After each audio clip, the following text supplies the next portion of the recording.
c'est comptabilité 2, 03. Vous avez 15 minutes pour la présentation. Je vais vous montrer le temps restant aux 7, 4 et 2 minutes. Je ferai le décompte des 10 dernières secondes avec mes doigts. Ensuite, il y aura une période de questions de 5 minutes chronométrées. Après les 5 minutes, j'annoncerai la fin de celle-ci. Si vous êtes en train de répondre à une question, veuillez brièvement conclure. Vous ne devez en aucun temps dévoiler la provenance de votre séjour, sous peine de disqualification immédiate. Veuillez, s'il vous plaît, rester dans la zone de captation vidéo.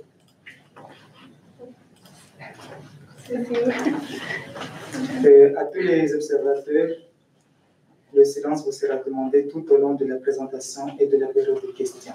Si vous désirez applaudir, vous devrez attendre la fin de la période de questions. Vous ne devez en aucun temps dévoiler la provenance de l'équipe qui présente. Aucune entrée ni sortie de la salle n'est permise durant la présentation ou la période de questions. Veuillez éteindre la sonnerie de votre téléphone. J'inviterai maintenant les juges à se présenter et vous pourrez par la suite débuter. Bonjour, Nicolas Bellemare, comptable principal en certification chez NNP.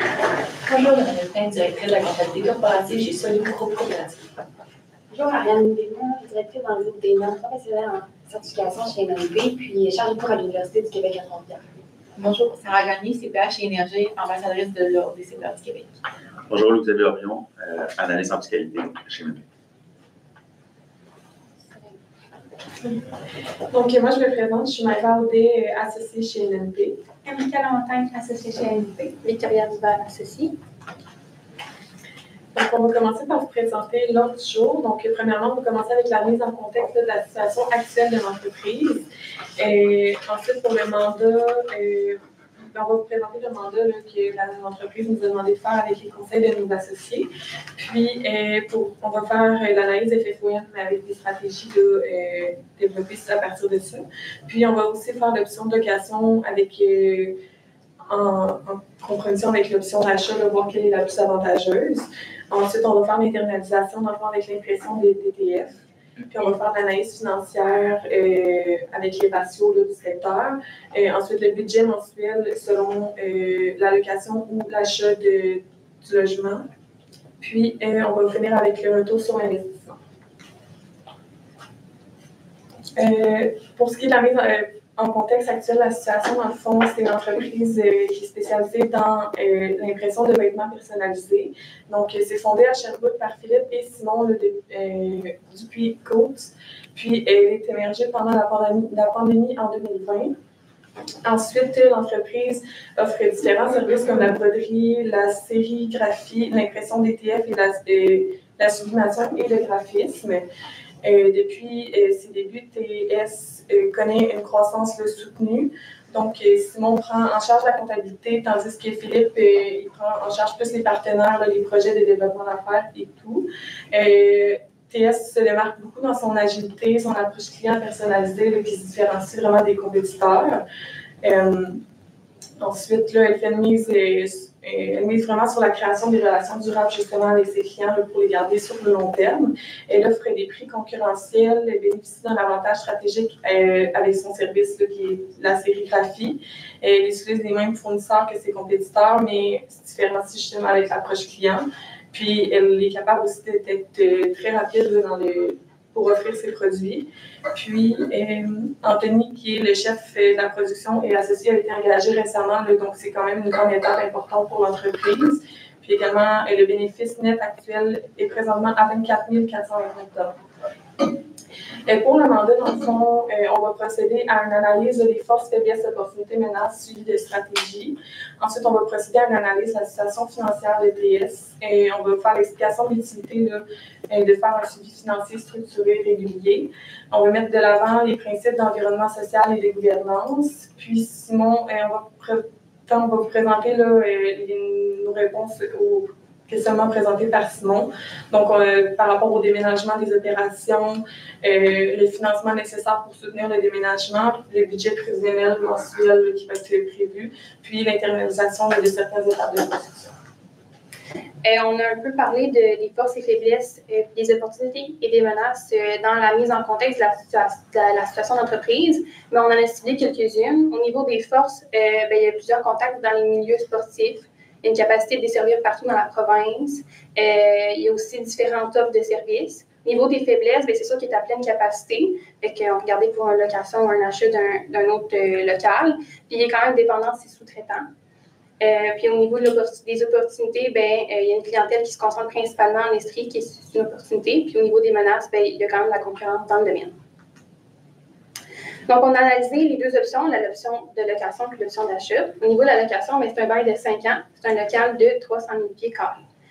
Avantages et inconvénients, au niveau des avantages, il y a un espace de stationnement qui est généreux, beaucoup d'espace de stationnement. Il y a un espace de bureau de 350 pieds carrés. Il est à proximité de l'autoroute. Puis il y a aussi une possibilité d'internaliser avec le processus DTF. Au niveau des inconvénients, il n'y a pas de quai de chargement. Puis c'est un bail de 5 ans, fait il y a une certaine incertitude à savoir si est-ce que le bail va perdurer dans le temps. Au niveau de nos calculs, l'année 1, on a calculé le loyer qui était de 14 $ par pied carré par an. Donc un local de 300 000 pieds carrés, de 3 000 pieds carrés, c'est-à-dire donc 42 000 par an. Moins, on avait un mois gratuit là, suite à des améliorations locatives qu'on va amener là, avec les travaux d'adaptation. Donc, un mois gratuit, donc 3 500 $, donc le total partiel de 38 500. Au niveau des coûts variables, c'est un 12 000 par année. Les coûts d'énergie, 6 000 par an, donc un total de 56 500 $ pour la première année. Puis, on a calculé au niveau de l'indexation aussi pour l'année 2, 3, 4, 5, là, ça va augmenter au courant des années. On va avoir aussi des travaux d'adaptation de 15 000 $, moins 5 000 $ qui était la contribution là, pour les travaux d'adaptation, les améliorations locatives, c'est-à-dire donc on a 10 000 $ de travaux d'adaptation. Donc pour un total pour la première année, c'est-à-dire en 2026, la première année où la location va se produire, de 66 500 $. Au niveau de l'achat, c'est un local de 3 200 pieds carrés, donc très similaire. Les avantages et inconvénients, lui, il possède un quai de chargement. Il y a un espace de bureau qui est de la même superficie, c'est assez similaire. Puis il y a aussi une possibilité d'internaliser le processus DTF. Au niveau des inconvénients, c'est une circulation qui est plus dense dans le coin de Québec. Au niveau de l'achat, c'est un bâtiment qui est de 520 $. Donc, on va avoir une mise de fonds de 1 000 $. Donc, on va avoir un prêt de 400... On va devoir avoir un prêt de 420 000 $. Donc, les paiements hypothécaires mensuels à un taux de 4 % mensuellement sur 20 ans, ça serait de 1 820 $ par mois, soit 21 840 $ sur 20 ans. Les travaux d'adaptation, eux, se détailleraient à 20 000 $, plus les charges récurrentes et l'énergie de 12 000 $ plus 6 200 $, donc un total de 18 200 $, pour un grand total de... on l'a pas... il n'est pas bien écrit, mais c'était à peu près 18 200 $ là, pour les paiements hypothécaires mensuels sur 20 ans. Pour ce qui est de l'impression PDF, il y avait comme deux options, soit qu'on continuait avec le fournisseur ou soit qu'on achetait l'équipement nécessaire. Pour ce qui est du fournisseur, c'était 17,75 $ du mètre, ce qui équivalait environ à 1 900 $ par mois. Par contre, il n'était pas toujours disponible dans les périodes d'achalandage. Fait qu'on devait tourner vers un autre fournisseur là, que le tarif était beaucoup plus élevé. Tandis que si vous achetez l'achat d'un équipement, là, dans le fond, pour aménager l'atelier, pour mettre l'équipement, ça coûterait 4 500 $. Pour l'imprimante, c'est 22 000 US, donc 29 040 canadiens. Pour le shaker et le faux, c'était 9 000 US, donc 11 880 canadiens, ce qui donnait un total de 40 920 pour 6 ans, parce que la durée était de 6 ans. Après ça, il fallait changer le matériel. Pour ce qui est des films, c'était de 4,15 $ le mètre. Donc, en fait, une estimation avec celui du fournisseur, là, si on prenait pour 1 900 $ par mois de films, ça donnait environ là, 444,23 $ par mois si on achetait les propres films. Donc, ça faisait là, un total en tout et partout de 1075 et 6 par mois, donc une différence là, quand même de 900 $. Pour ce qui est de l'analyse financière, premièrement, il y a le ratio de fonds de roulement qui donne 1,16 et lui du secteur est de 2,5, donc ce qui n'est pas trop en difficulté. Pour ce qui est le ratio d'endettement, c'est de 884 à comparer de 75 Cela, c'est un petit peu plus en difficulté. Donc, il faudrait plus diminuer le passif total. Pour ce qui est du ratio de la marge nette, il est de 2 comparé à 12 donc lui aussi, là, ça serait amélioré. Et la couverture des intérêts, c'est de 0,0027 à comparer de 4,3. Donc, cela aussi, il serait à améliorer. Puis, pour le ratio, la rotation des stocks, se passe super bien, là, donc 37,89 à comparer de 25, ça veut dire que la rotation des stocks se passe super bien au niveau de la fonction. En somme, on voit que le secteur, il est plus c'est-à-dire l'entreprise est plus en difficulté que le secteur, il va y avoir quelques améliorations à faire. Au niveau du budget, on parlait de proposer aux propriétaires d'entreprise de pourquoi on devrait faire un budget mensuel et non un budget annuel, par exemple. Bien, pour ça, on a fait des budgets qui étaient mensuels pour montrer l'importance parce qu'on est capable de déterminer à chaque mois où on en est. C'est plus facile de déterminer où est-ce qu'on peut faire des corrections puis de s'y prendre plus rapidement. Donc, pour ce qui est, dans le fond, du budget mensuel par rapport à la location, donc si on choisit l'option de location. Donc, on a fait le budget mensuel là, pour chaque mois à partir du mois d'automne, dans le fond, votre début d'exercice.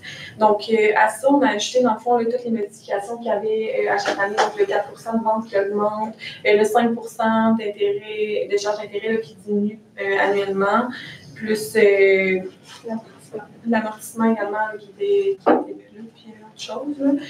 Puis également, on a acheté, dans le fond, les paiements mensuels de la location qui étaient de...